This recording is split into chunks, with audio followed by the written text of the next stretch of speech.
on here. Again, in the previous chapter, which we're going to look at in a second, but I mean, Elijah come out and said, hey, it's not going to rain till I say it's going to rain in chapter number 17. So for 3 years, it didn't rain. And so, I mean, sometimes I look at it and I'm like, well, if I were this close to God, if I were this close to God that I could say it's not going to rain till I say it rains. If I were so close to God that wherever I'm at, if there was no food, that He would send the ravens to feed me. If I were so close to God that God could say, hey, I want you to go down here to this woman's house, and she's going to feed you, and you walk in and she doesn't have any food, just a little bit, and she's like, hey, I'm just going to make this for me and my son, and then we're going to eat it and we're going to die. And she sustains him many days out of empty barrels. And then that son, it appears, has passed away, and Elijah brings him back. If you were that close to God, Christian, you'd be like, everything's good. But no, not for a man of God. Not for a man of God, because his heart is not just, hey, I want to be close to God. The true heart of a man of God is not just, I want to be close to God. I want to know God. He wants the people under him to also have that experience. And so no matter how close he is to God and how good his relationship is to God, if the people under him are not serious about their relationship, if they're constantly going astray, if they're constantly out in the world, dabbling in the world, he's not a happy man. And so you see it here, because here God comes to him in verse number 9 and says, what are you doing here? What are you doing here? What are you doing here? And it almost appears like Elijah's just done. I'm just done. I don't know if you've ever gotten that way. I think I told y'all my story where I mean, sometimes you just work on something and you can't get it. You can't figure it out, and for me, I'm looking at a wiring schematic or whatever, and before long, all them numbers and little circles and lines, they all just blend together. And I have to walk away. I have to just walk away and just take a little time, and then I can come back and deal with it again. But here, I mean, Elijah's been gone. He walked off the job, and he's been off the job for 40 days at least. He's walked off the job and been off the job for 40 days. And God didn't tell him whenever Jezebel said, I'm going to kill you. God didn't say, hey, she's going to be able to get you. And he knew, he should have known in his heart that God was not going to let. But again, like I said, he's going to say, like we talked about a couple weeks ago, it says plainly, they've slain thy prophets. And so sometimes your mind plays games on you. And gets you, your mind, I don't know if y'all do it, but y'all ever had an argument with someone in your mind? And you take both sides, you take both sides, and sometimes it's not, the person's not even thinking that. My wife was so frustrated this morning, and I'm like, sweetheart, he's not in his right mind, so you can't take to heart what he's saying to you right now. But sometimes you'll be like, I think Christian's mad at me. I'll tell you what, and then you come up with this whole big scenario why Christian would be mad at you, and Christian's not even mad at you, but and so here's Elijah, and he's so frustrated, and he's just not normal Elijah right here. And so if God come to you and said, hey, what are you doing here? He doesn't say, well, I just needed a vacation. I just needed a break. He said, look, in verse number 10, he said, I have been very jealous. I've been very jealous. Not just a little jealous. I've been very jealous. He said, this is my heart. This is who I am. I have given everything I've got to this ministry. given everything I've got to be the man of God that I feel like you want me to be. And I've been very jealous for the Lord God of hosts. And it's funny because it's God talking to him.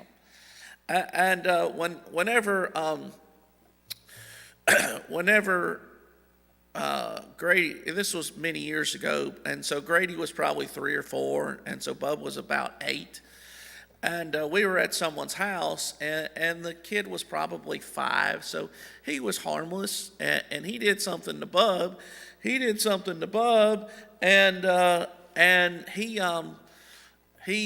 Grady decided to defend Bub for Bub, and Bub didn't need defended. And so here's Elijah telling God, hey, I've been jealous for you. And God's like, I appreciate it, but, I need you back in the fight. I don't need you where you're at right now. I need you back in the fight. And we're going to see here that God's going to give him his wish. I mean, he prayed earlier in this chapter. He's like, look, I'm not better than my fathers. Just let me die. And God's going to give him his wish. And I want you to see the mental state that he gets in, that when God says, hey, I want you, and I'm skipping ahead here, I want you to anoint Elisha in your room. There was meaning to that. There was meaning to that. He did not snap out of that, Christian. I mean, sometimes you're like, hey, if you don't straighten up, I'm gonna give this job to someone else. And boom, you snap someone out. God said, hey, I want you to go anoint Elisha in your place. And he's like, all right, good. And so sometimes I think God does stuff to wake us up. And Elijah's like, I'm done. And so he said right here, he said, I've been very jealous for the Lord God of hosts. For the children of Israel have forsaken thy covenant, thrown down thine altars, and slain thy prophets with the sword. And so I want us to turn back to chapter number 18. Chapter number 18. Now, again, this is when Elijah was told, he's going to go show himself to Ahab. And he ends up challenging the prophets of Baal. And so in chapter 18, and let's look at verse number 17. And it says, and it came to pass when Ahab saw Elijah, that Ahab said unto him, art thou he that troubleth Israel? And he answered, I have not troubled Israel, but thou and thy father's house, in that ye have forsaken the commandments of the Lord, now hast followed Balaam. And so he said, you're the one that's been troubling Israel. It's not rained in 3 years. And so here Elijah understands that sometimes God does stuff to you. If you've gone astray, that God does stuff to you to draw you back to him. And Elijah understood that sometimes God has to get the children of Israel's attention, because when everything's going good, Christian, when all the bills are paid and they're living fat, dumb, and happy, they wander astray. And God has to put them in some form of captivity, he has to put some form of pressure on them to get them to return to him. And so, but here we have over 3 years of famine, Brother Jay, in a land, and they have not returned to God. They're still going to Balaam. And we'll see that here in just a second. He says, now therefore send and gather to me all Israel unto Mount Carmel, and the prophets of Baal 450, and the prophets of the groves 400, which eat at Jezebel's table. And Ahab sent all the children of Israel, and gathered the prophets together unto Mount Carmel. And Elijah came unto all the people and said, how long halt ye between two opinions? If the Lord be God, follow him, but if Baal, then follow him. And look what happened. And the people answered him not a word. So here you've had 3 years of famine where Elijah said, hey, it's not going to rain again till I say it's going to rain. And here, it gets pretty rough if it doesn't rain. If you live off of farming, if you live off of vegetables growing, if it's not raining, your vegetables are not growing. 3 years. 3 years of no rain. And so here they are, no doubt, they're hungry, but who are they serving? They still don't know who's God. They've so turned their back on God that they're still thinking, well, I don't know what to say here. I don't know what to say. And how is it that they could forget their history? How is it that they could forget their history? Let me turn back to Numbers, I believe, chapter number 20 here. How is it that they could forget their history and not know that, hey, their parents, their forefathers did the same thing? Did the exact same thing, Christian. I mean, God brings them out of Egypt. God brings them out of Egypt and every time they came up to a problem, no one said, hey, I tell you what, we sure do serve a big God. I tell you what, we serve this great and mighty God. Remember, we were stuck in Egypt and we were slaves over there and how miserable it was. And we needed a deliverer, and God sent Moses, and he did all these miracles, not only for Pharaoh to see and harden his heart, but for us to see, the miracles. And then that way, when we came across here, that we would just trust him. It's not what they did. It's not what they did. Every time they came up to a new challenge that was not even a new challenge all the time. Every time they came up to a challenge, what did they say? You brought us out here to kill us. We'd have been better off if we were back in Egypt in slaves where we were sitting by our flesh pots. You brought us out here to kill us. And over, if they were thirsty, you brought us out here to kill us. If they were hungry, you brought us out here to kill us. If God gave them bread, we can't eat bread all the time, we need meat. It didn't matter what challenge they faced, they had no faith. They had no faith. Except for really, the only two you see that really had faith was Joshua and Caleb. Joshua and Caleb were the only two that you see that it appears that they really got it. Of the older group that was in Egypt, that come out of Egypt, you would think if you went through the Red Sea and you're like, man, this place is dry as a bone. I'm not even getting mud on my feet. Here's a big old wall of water here. Here's a big old wall of water there. Look at the fish right there. You know what I mean? Someone had to poke their finger in it. I'm sorry. Don't you think someone had to be like, they had to.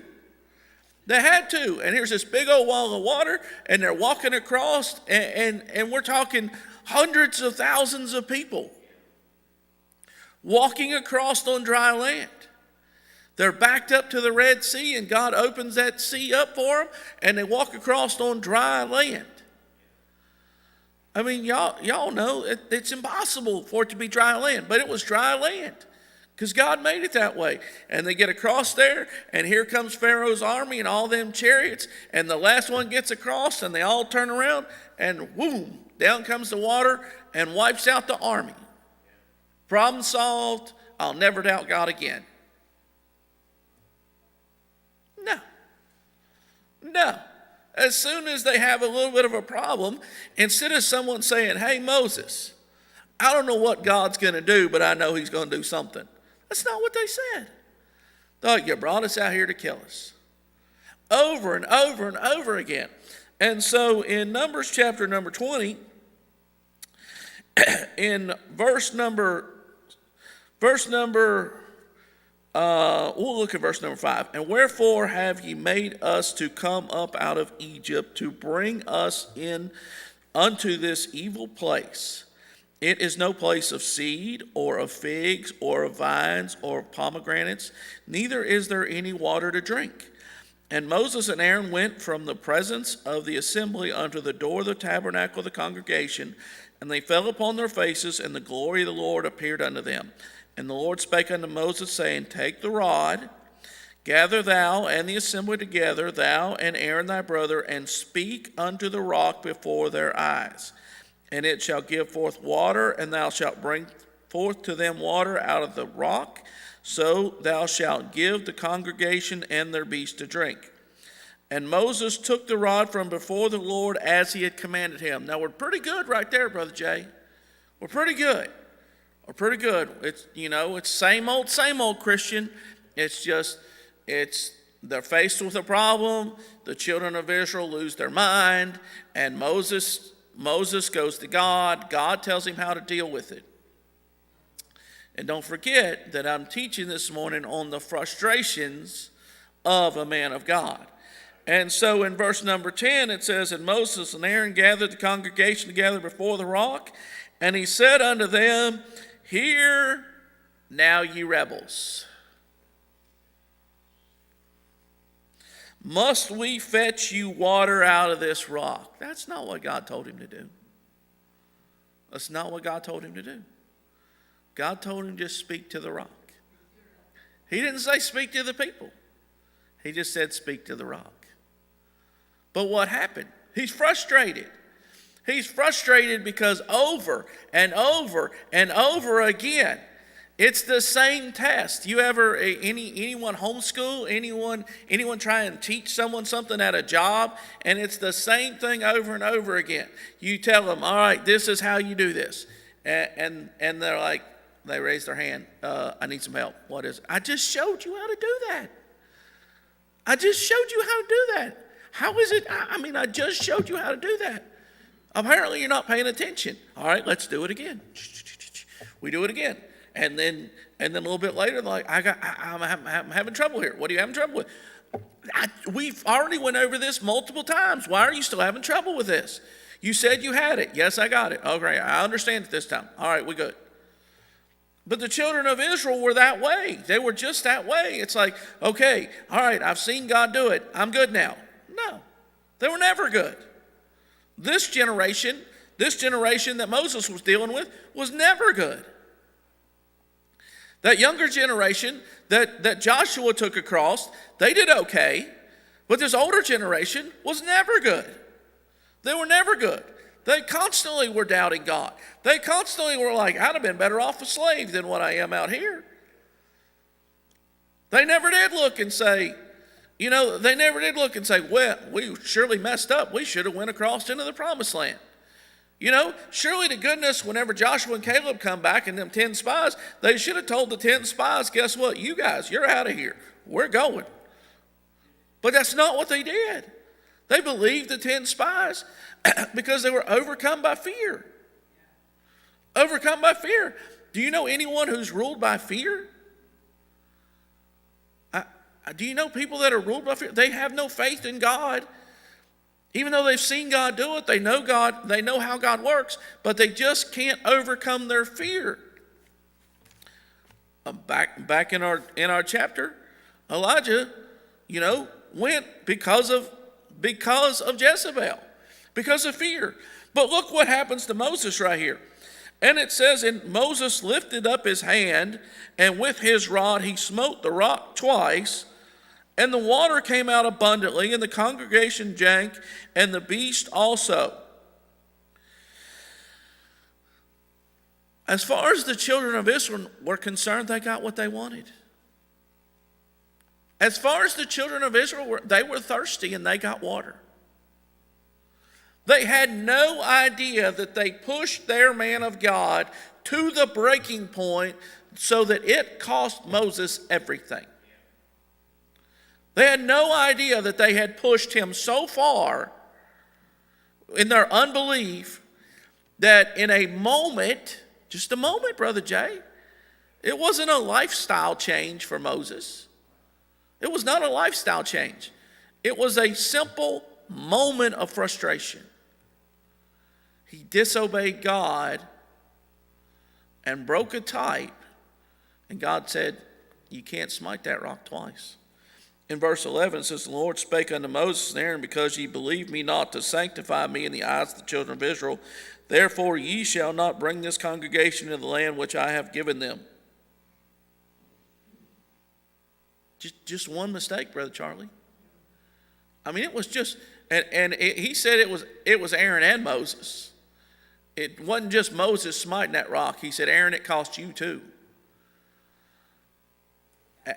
And I don't know if God was looking at Aaron to stop Moses, to calm Moses down. Say, hey, because when Moses said, hear ye rebels, Aaron needed to say, whoa, wait a second. Calm down here. Let's go back and talk about this. It almost appears that God expected Aaron to do something, because it says you too, both of you. And so he said, because you chose not to sanctify me, what? Over and over and over. You see times when even God is so frustrated with the children of Israel that it's Moses praying to God, say, don't make a great nation out of me. Let's just calm down. That's pretty bad when God is frustrated with them. And he's like, look, I'm ready to just do away with them, and I'll make a nation out of you because I'm so frustrated with them. But here's Moses. Here's a man of God that God handpicked. God handpicked Moses. God set him up, and God used him mightily, and he becomes so frustrated. Why? Because they never learned their lesson. They refused to learn the lesson. And because of that, it cost him his opportunity. God said, I'll let you see it, but I can't let you go in.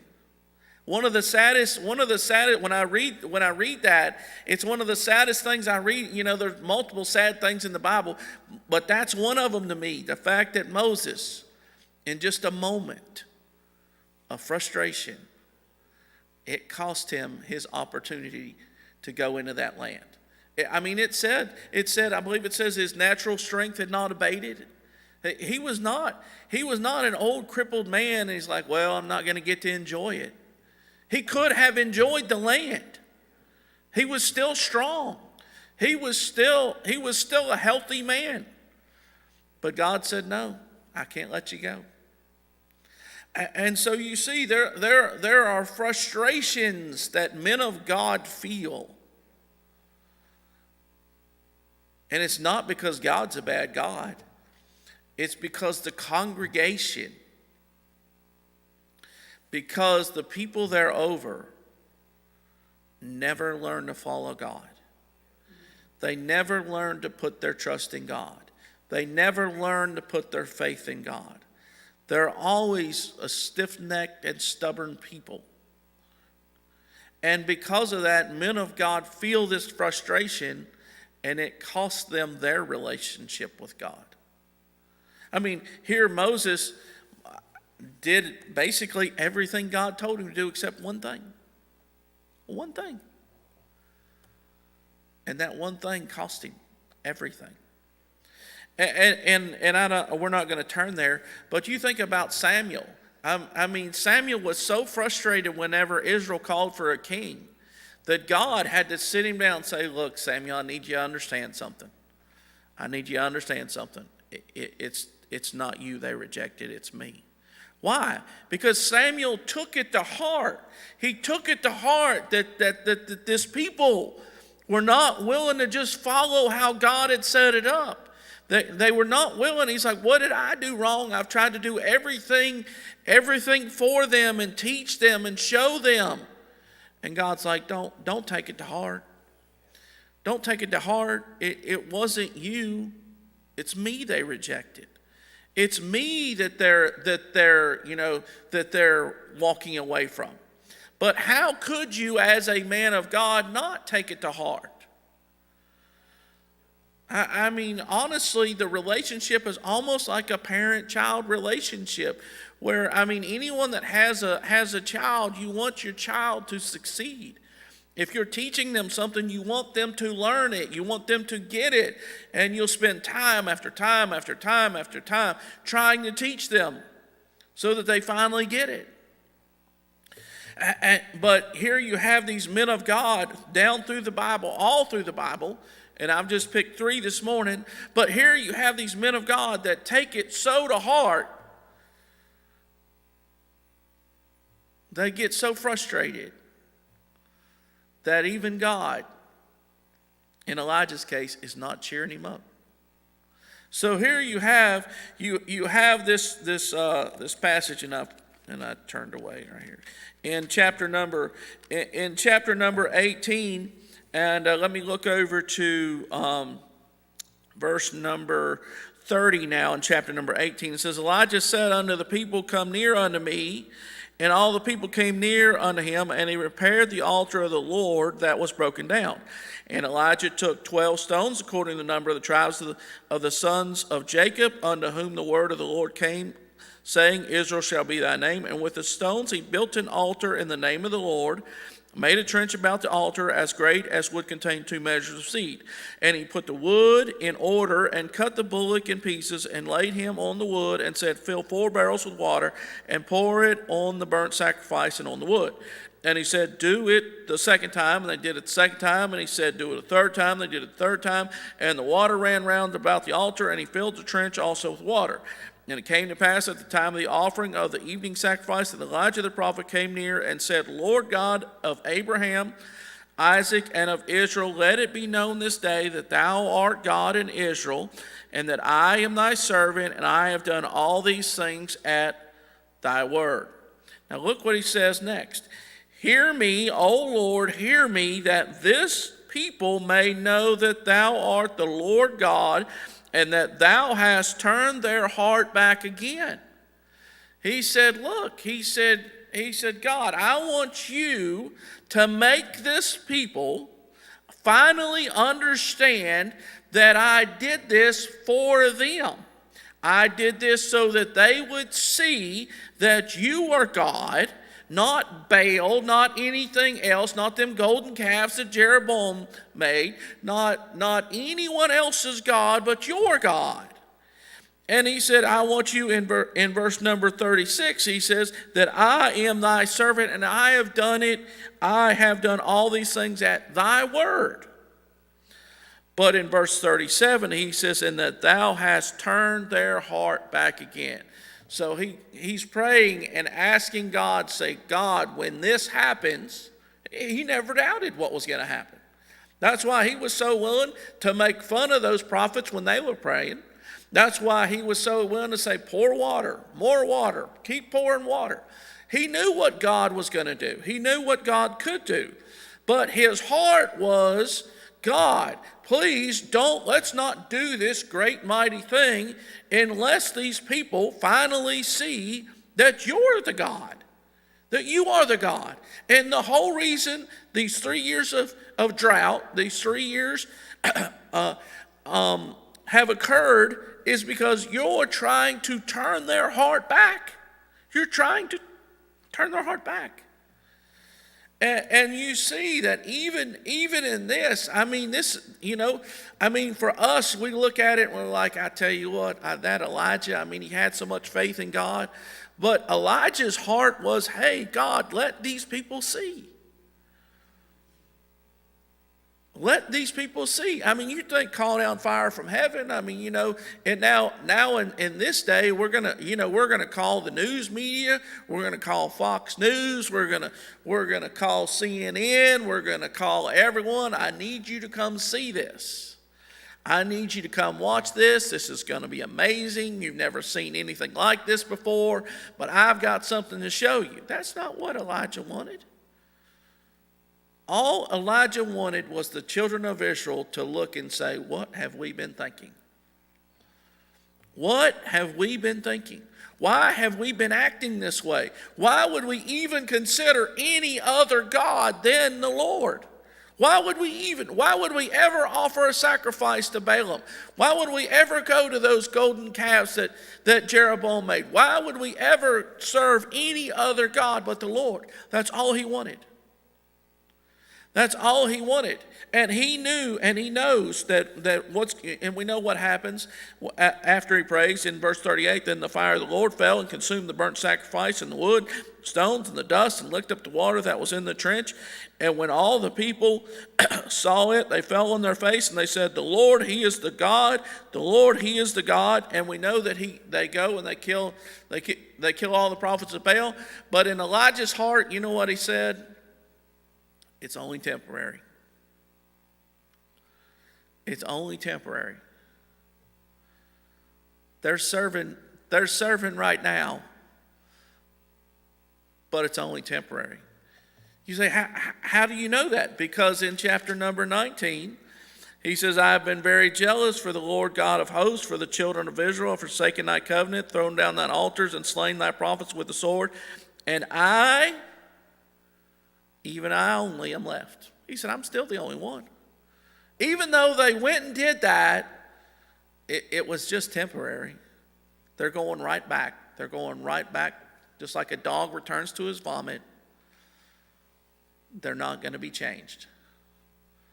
And it's the frustration of a man of God that has him up here. 40 days, no food, no water. 40 days with no food, no water, and doesn't even seem to care. And here God is speaking to him directly. And he's like, hold on, God, I need to talk to you about a few things. God, no, he doesn't say any of that. He's like, this is what's going on. This is what's going on. And then God tries to shake him and wake him up with a great wind, and the rocks are breaking up, and an earthquake, and a fire. And he does all that. All of that. And Elijah's like, all he does is gets his mantle and wraps his face in his mantle. And he just stands there and watches it. And he says in verse, and here comes that still small voice. And he knew who it was. He knew exactly who it was. Here comes that still small voice. And he says the exact same question. What doest thou here, Elijah? And guess what? He doesn't say, you know what, God, I don't know. I'm sorry. I shouldn't be here. I'm sorry I let myself get in this shape. I'm sorry I've got myself so frustrated with these people that I've got to the point where I just don't believe they'll ever get right. I've got myself to the place where I just don't think anything you do will affect them. He doesn't say any of that, Christian. He just says the same thing. I've been very jealous. I've done this. I've done that. They've slain the prophets. They've done this. And that's where I'm at. And like I said, I see it because God tells him, he said, all right, I'm going to appoint your replacement. I mean, if you're still a young man, if you're old and you're like, hey, God's going to appoint your replacement because you're old, all right, I understand that. But Elijah was not an old man. He did not have a long ministry. He did not have this huge, long ministry. And there was no doubt more that Elijah could have done. But God loved Elijah so much that he said, you know what, I understand. And God allowed Elijah to get his wish. His wish, again, in verse number 4, was he said, and he requested for himself that he might die. Now, he didn't get it like he thought he was going to get it, being taken up in a whirlwind. But God allowed Elijah to get his wish. And here's Elijah, you would think hey, look, I'm going to have to appoint a replacement for you. No, don't appoint a replacement for me. I can still fight. That's not what Elijah does. That's not what he does at all. He was like, all right, Elisha it is. I'll go find him. I'll go find him. I'll go find him, and he can have it. He can have it. And we know that Elijah's ministry doesn't end right here as soon as he anoints Elisha. We know that his ministry doesn't end as soon as he anoints Elisha, because God does give Elisha a little opportunity to work with Elijah and learn some things. But for the most part, it's very sad to see that Elijah was so frustrated with these people. So frustrated that he's like, I'm just done. I'm just done. I'm just finished. And so whenever I read this, I think about, you have to think about your own life. And you think, have I been the cause? Have I been the cause of a man of God throwing his hands up and saying, I don't even know what to say. I don't even know what to do. There's nothing else I can say. I've preached my heart out. I've loved them. I've showed them everything I could show them. And yet their heart is still constantly going astray. They're still... My father-in-law preached a message on torn between two worlds. And a lot of times you see where Christians are torn between, am I going to sell out and be 100% Christian, or am I going to have my cake and eat it too? I want my life insurance policy of, well, I'm in church and I'm a Christian, I'm going to go to heaven when I die. But I want the other part of, there's so many things that the world has to offer that I want to experience. And it's sad to see people that live their whole life in and out, in and out, in and out. They are in church, but they're not in church. They're here, but they're not here. And you see it a lot of times, and I know this is the older adult men's Sunday school class, but you see it a lot of times in teenagers where you've raised them right, and you've showed them, you've brought them in church, and you brought them up in Sunday school, and they've learned all the Bible verses throughout Sunday school, and they can quote Bible verses, and they get up in their teenage years, and they get to where they're ready to go out on their own, and then next thing you know, they start looking like the world, and acting like the world, and smelling like the world, and then you hardly ever see them in church anymore. And you're like, well, how did this happen? How did this happen? It's because their heart, in their heart, they let their mind wander, and then they let their heart wander. And no matter what the messages were that were being preached to them, they ignored them. And you hear a man of God stand up with tears, trying to draw them back in. And instead of being drawn back in, they just keep wandering astray. And it breaks a man of God's heart. It breaks their Sunday school teacher's heart. It breaks, people in the church's heart. Why? Because they just won't listen. Thank you.